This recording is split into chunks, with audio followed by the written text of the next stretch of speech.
In Scotland's deposit return scheme, customers will pay a deposit of 20p when they buy a drink in a single-use container and get their money back when they return the empty bottle or can to be recycled. Drinks producers have a number of obligations under the scheme, but will be able to appoint a scheme administrator to fulfil these on their behalf.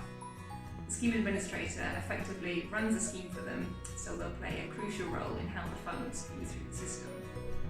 The cash flow comprises of three main elements. These are the 20p deposit, the producer fee and the handling fee.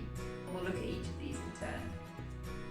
The main cash flow element is the 20p deposit. This moves through the scheme in a circle.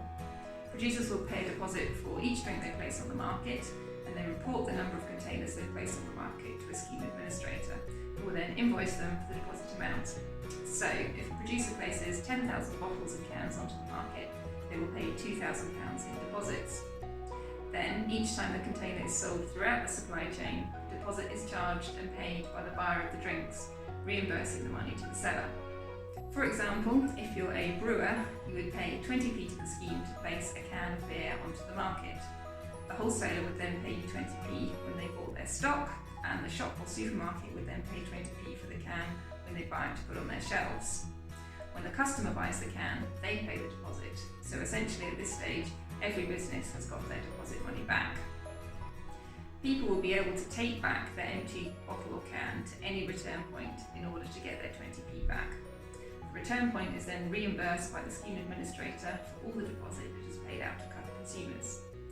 Overall, the deposit is circulated in a full loop across all the participating stakeholders, and no one is left out of pocket.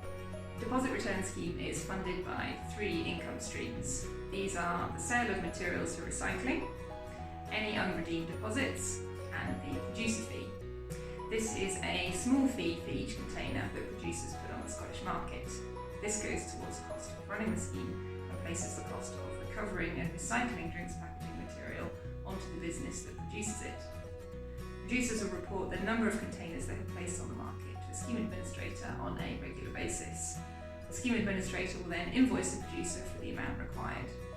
The exact level of the producer fee will be determined by the scheme administrator, and it's likely to vary year on year depending on the income from the two other sources.